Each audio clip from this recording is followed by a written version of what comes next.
Hey guys, Desolator Magic here, and I just got home from the most legendary FNM ever. It was really fun, nice people were there. It was really good matchups in that some of them were comically bad matchups, and that in itself was actually pretty fun, because the games just went so off the rails. We had some mirror matches that were just beyond hilarious. Board states were getting crazy, and while I was playing this, although pretend that the response to Resurgence on the far right there are actually two fountains. My store had them, so I bought them, and they were supposed to be in the deck anyway. So I'm just going to assume, you probably know what these cards do. If you don't, just, I guess, look them up. I mean, this isn't a deck tech video, but basically, okay, we got 22 planes. There are no other lands that are relevant to this deck at all. We lost Shafet, which is a shame. It would have been perfect. But then we got Leonin, you know what he does, 3 or more, gain a life, cool. Take Heart, that's +2/+2 and gain a life for every attacker that you can use to trigger Resplendent. Healer's Hawk, lifelinker in there, cool. Bishop's Soldier, 2/2 lifelinker on the ground. Then we got a Johnny's Pride Mate. Every instance of life gain, you get 1 counter per, so he's a game winner. Dawn of Hope, there's your draw engine, because every time you gain life, you could pay 2 and draw a card, which is huge. And then you can pay 4 and generate a lifelink token, which you can do that basically an infinite number of times. Once per turn, usually. I guess if you have 8 mana, you can do it twice. But just chump block forever. It's wonderful. And then get life gain triggers with it. Then we got Mentor of the Meek, which is also a huge card draw. Every time something comes in with power 2 or less, you can pay 1, draw a card. Very nice. Then Resplendent, that's a game winner. You gain 5 or more life in a turn, and you get an Angel token, which will kill him in the air pretty damn quick. And also you can pay 6, boost this by 2, and give it lifelink. So there's your 5. Then we got Banalish, which boosts everybody, 3/3 for 3. Love it. If they blow it up, it's not the end of the world. He's a bit of a lightning rod, though. Then we've got Ixalan's Binding. I guess I would say Take Heart is kind of removal, because you do it in the middle of combat and just remove something that blocked. So then we got 2 Ixalan's Binding, which is, name, jam, exile, cool, cost 4. Then we got Conclave, which is sorcery speed, of course, basically the same thing, but it doesn't name jam, and then you can convoke it, which in this deck is wonderful. Half the stuff you aren't swinging with anyway. So that's huge, and it can remove anything, even a Planeswalker, which I have done. Then 3 Settle the Wreckage. I mean, I never said this was a cheap deck. It's about $70-$80, but I mean, it's not terrible with how much you'd win with it. Then we got actually the wrong Ajani. That really should be the other Ajani, the 4 cost. It's a little bit, I guess, less appropriate for the deck than this one, technically, because this one is, gain 1 life for every creature you control. Cool. There's Resplendent. Wonderful. Don't lose. And that's, I believe, a +2, so then it'll have 7 loyalty. That's pretty nuts. Then there's a -3, which is all your creatures gain +2/+2 till end of turn, and then you just swing away. It could be lethal. I mean, that's pretty good.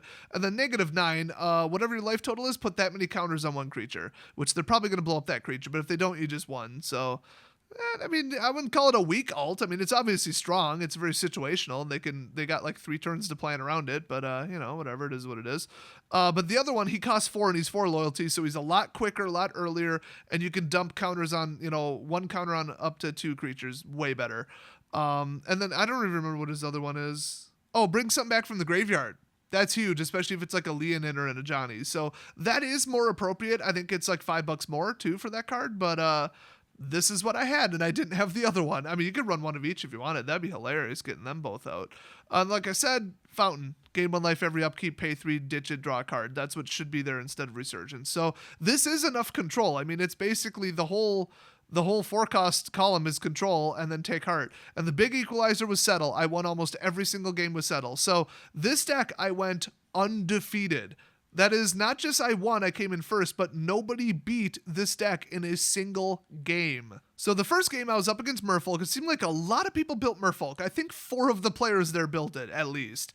And it makes sense. It's dirt cheap. The cards were already there, and it can win. It's really good. It's a little bit resistant to control, so it'll play around Golgari and Dimir to an extent. It's just nice, it's cheap, and it's powerful, so I can see why people would play it. I mean, people at my FNM aren't, like, obsessed with, I gotta run the most expensive, most powerful, what's the best in the meta? Well, and especially like a week after the release of a new set, then people just build whatever, just keep it cheap. Don't get too invested. You might have to build a different deck if it doesn't work. So game 3 was also Merfolk, and I settled him 3 times, and I sideboarded in a 4th settle, by the way. So the first game I settled him all 3 times with all 3 settles, and then the second game I sideboarded in another settle, and I think I only had to use it once, but I had 2 more in hand. So you draw into stuff with this deck. I mean, with the level of draw, you're picking up 3 3 cards, maybe 4 every turn.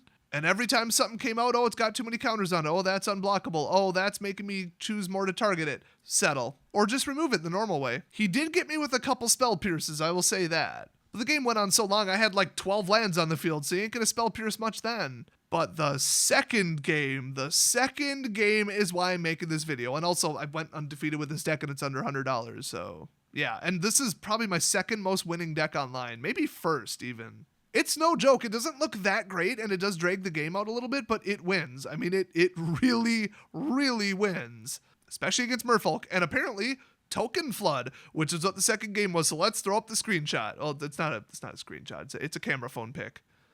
Okay, super short intermission here. Remember when I said that all of the Elder Dragons from M19 were unplayable garbage and the fact that they were all above $10 was a joke and an insult to people's intelligence? Let's follow up on that, shall we? Let's see. Vivictus is $1.29. We got Platiamores at $1.50. Whoo, don't know if I can afford that. Chromium's all the way at $2.79. Watch out. And get out your wallet, guys, because Arcades is $3.50. I don't remember if there's a fifth one. I think it was Nicol Bolas, which, okay. But, yeah, looks like they're sub $5 unplayable garbage. Who would have thought? Maybe next time one of you guys is going to tell me I'm wrong. Remember that I'm going to follow up on it and make you look like an idiot. Okay, back to our regularly scheduled video. All right, we are going to break this down NFL style. And you know what that means? I've got the marker out. So this right here, let's start out with what the end game state was. Now, you can ignore this. This is just me flipping my library over. Probably shouldn't have done that, but we wanted to check just how many lands were left considering I basically drew all of them. The answer was 2. So this right here, life total 64. And by the way, that is a foil sandworm. I know, I love those. And my opponent was running a Convoke deck, as you can see. He had a couple lands out, probably helped by the fact that I settled the Wreckage Gym like 2 or 3 times. Long game. Couple of cards here, I'm just going to say 10. I don't know. Who knows? I just like drawing things. It's fun. He removed my stuff. I removed his stuff. I actually removed his removal. That was fun. Had to get my Ajani back, which, by the way, Ajani had a plus 14 on him at the time that I won. Still not enough to swing because he had a bunch of tokens. Now we had 3 Leonin Vanguards, so every combat I would get, 3 2/2s, didn't really matter, but also 3 life gain triggers. We had Angel number 1, Angel number 2 because of Angel number 3 right here, which is Resplendent Angel. She was generating because I could easily gain 5 life just by existing, basically, just from triggers. Plus, we had Birdo number 1 and Birdo number 2. I know, I should be an artist. So those were doing all the damage. I mean, literally all the damage because I couldn't swing with anything else. Well, and Resplendent and the Angels. So it's all Air Force. I had a couple little life linkers right here from these 2, which is Dawn of Hope. So every time I gain life, it would trigger both of these. I could pay 2 on either one or both and then draw a card, which is why I drew about 40 cards. And this is about all that was left in my library. Not much more than this. My hand was land. So that was fun. And then a bishop. Kind of odd considering the amount of lands I had in play. I dropped 1 every turn. Then we had a fountain, which was guaranteed life gain every single upkeep. I still had it in play because I didn't want to deck myself. But then we have my Ixalan's Binding, getting rid of his History of Benalia. Oh, that already, showed what this nightmare was. So on his side, what was he playing? Because you already saw my deck list earlier. Well, he was playing Convoke. So he was running Sapperling Migration for all these Sapperlings here. We got some Sapperlings. And then he was generating Lifelink Soldiers, same as me. Because he was using that Convoke spell, the instant one that says, triple color, whatever it is, and then X and bring out a buttload of lifelinkers. And he dropped out a lot of them, and I forced him to kill a lot of them. So you're not even seeing how many there were. But where did the problem arise? Because I almost lost. I mean, okay, almost 64. It's Shalai, or as I always call her, Shalele. Her ability that everybody always ignores, except that it's strangely on color for this deck, is I think it's pay 6, including like a double green or single, I don't remember, and put a 1/1 counter on everything, which he activated 2 times, as you can see. So everything had 2 counters. So he's got 1, 2, 3, 4, 5, 6, 7, 8, 9, 10, 11, 12, 13 tokens, all of which are 3/3s, some of which are lifelink. So I ended up killing him just in the air with my Air Force right here. Oh yeah, let's draw some wings on that. Let's draw a face on it. There we go. That's my Air Force. That's my aircraft carrier. I don't know what that is. It looks like it'll haunt your nightmares. I apologize. By the way, to explain the rest of this, those some baller sunglasses I got for free. That is a gold-plated Dogecoin. I can't really explain more than that. That's Milk Duds, obviously.